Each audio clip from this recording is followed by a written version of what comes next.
வணக்கம். இது எஃப்ஐஆர். நாட்டின் பல்வேறு இடங்களில் நிகழ்ந்த குற்றங்கள் மற்றும் அதன் பின்னணி பற்றிய தொகுப்புகளை இப்போது பார்க்கலாம்.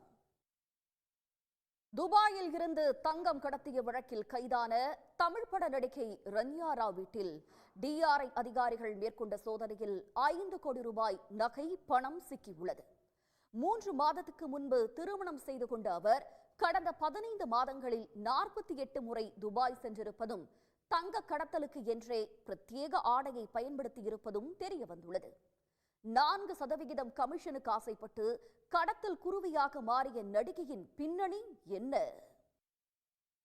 குமரி அருகே தம்மிடம் அடிக்கடி பணம் கேட்டு தொந்தரவு செய்த ரவுடி முகத்தில் மிளகாய் பொடியை கரைத்து ஊற்றி ஓட ஓட விரட்டி வெட்டி கொன்ற பெண்ணை போலீசார் கைது செய்தனர்.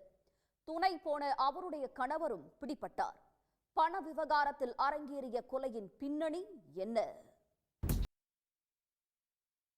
தக்காளி கூடையில் ஜெலட்டின் மற்றும் வெடிமருந்துகளை பதுக்கி லாரியில் கடத்திய 7 பேரை குமாரபாளையம் போலீசார் நேற்று கைது செய்த நிலையில் இன்று மேலும் 3 வரை கைது செய்துள்ளனர். சட்டவிரோதமாக சேலத்தில் இருந்து கேரளாவுக்கு 4700 கிலோ வெடிப்பொருட்கள் கடத்தி அதிக விலைக்கு விற்க முயன்றவர்கள் சிக்கியது எப்படி? எஃப்ஐஆரில் தொடர்வது சிறிய இடைவேளை. தூத்துக்குடி அருகே தாய் மகளை கொலை செய்து நகை பணத்தை கொள்ளையடித்த சம்பவத்தில் தேடப்பட்டவரை போலீசார் சுட்டு பிடித்தனர். காலில் குண்டு பாய்ந்த நிலையில் சிக்கிய கொள்ளையன் முனீஸ்வரனின் பின்னணி என்ன? ஏற்காடு மலைப்பாதையில் சடலமாக மீட்கப்பட்ட திருச்சி பெண் முக்கோண காதல் விவகாரத்தில் விஷ ஊசி போட்டு கொலை செய்யப்பட்டிருப்பது தெரிய வந்திருக்கிறது.